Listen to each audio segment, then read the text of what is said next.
ಯಾಕೆ ಈ ಥರ ಓಡ್ತಾ ಇದ್ದೀವಿ ಅಂತ ನೋಡ್ತಾ ಇದ್ದೀರಾ? ಶಿವಪ್ಪನ ದರ್ಶನ ಪಡೆಯೋದಕ್ಕೆ ಲೇಸರ್ ಶೋ ಎಲ್ಲಿ ಮಿಸ್ ಆಗುತ್ತೋ ಅಂತ ಬೇಗ ಹೋಗ್ತಾ ಇದ್ವಿ. ನಾವು ಹೋಗಿದ್ದ 5 ನಿಮಿಷಕ್ಕೆ ಲೇಸರ್ ಶೋ ಕೂಡ ಸ್ಟಾರ್ಟ್ ಆಯಿತು. ಶಿವಪ್ಪ ಮಾತ್ರ ಅದ್ಭುತವಾಗಿ ಕಾಣ್ತಾ ಇದ್ರು. ಶಿವಪ್ಪ ನಿಮ್ಮೆಲ್ಲರಿಗೂ ಒಳ್ಳೇದು ಮಾಡಲಿ ಅಂತ ಕೇಳ್ಕೊತಾ ನಿಮಗೂ ಮತ್ತು ನಿಮ್ಮ ಕುಟುಂಬದವರೆಲ್ಲರಿಗೂ ಮಕರ ಸಂಕ್ರಾಂತಿಯ ಶುಭಾಶಯಗಳು. ಲೇಸರ್ ಶೋ ಶುರುವಾಗಿದ್ದ ತಕ್ಷಣ ಪ್ರತಿಯೊಬ್ರು ಕೂಡ ಅವ್ರ ಮೊಬೈಲ್ ತಗೊಂಡು ಆ ಸುಂದರವಾದ ದೃಶ್ಯನ ಸೆರೆ ಹಿಡಿಯೋದಕ್ಕೆ ಸ್ಟಾರ್ಟ್ ಮಾಡಿದ್ರು. ಈ ದೃಶ್ಯನ ನೋಡ್ಬೇಕಿದ್ರೆ ಅದೇನೋ ಒಂಥರ ಪಾಸಿಟಿವ್ ಎನರ್ಜಿ ಸಿಗ್ತಾ ಇತ್ತು. ನಮ್ ಶಿವಪ್ಪನ್ ಮಹಿಮೆನೆ ಅಂತದ್ದು ಅನ್ಸುತ್ತೆ.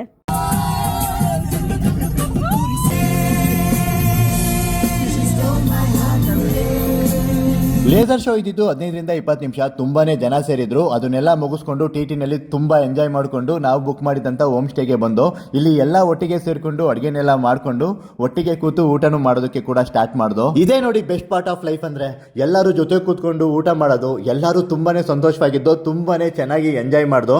ಎಷ್ಟು ದಿನ ಇರ್ತೀವೋ ಗೊತ್ತಿಲ್ಲ, ಎಲ್ಲರ ಜೊತೆನೂ ಖುಷಿಯಾಗಿರೋಣ. ಸಣ್ಣ ಕೋಪ, ಪುಟ್ಟ ಮನಸ್ಸು, ತೆರಳೆ SMS, ಪ್ರೀತಿಯ ಭಾವನೆ, ಒಂದಷ್ಟು ಕಾಳಜಿ, ಕೆಲವೊಮ್ಮೆ ಸುಳ್ಳು, 100 ಸಾರಿ ಒಂದಷ್ಟು ಬಾಯಿಗುಳ, ಇಷ್ಟೆಲ್ಲ ಸೇರಿದರೆ ಆಗೋದೇ ಬೆಸ್ಟ್ ಫ್ರೆಂಡ್ಶಿಪ್. ಜೀವನದಲ್ಲಿ ಎಷ್ಟೋ ಜನ ಪರಿಚಯ ಆಗ್ತಾರೆ, ಆದ್ರೆ ನಮ್ಮ ಸಂತೋಷಕ್ಕೆ ಕೆಲವರು ಮಾತ್ರ ಕಾರಣ ಆಗ್ತಾರೆ. ಅವರೇ ನಿಜವಾದ ಸ್ನೇಹಿತರು. ಎಲ್ಲರ ದಿನ ಶುಭವಾಗಲಿ, ಎಲ್ಲರೂ ಖುಷಿಯಾಗಿರಿ.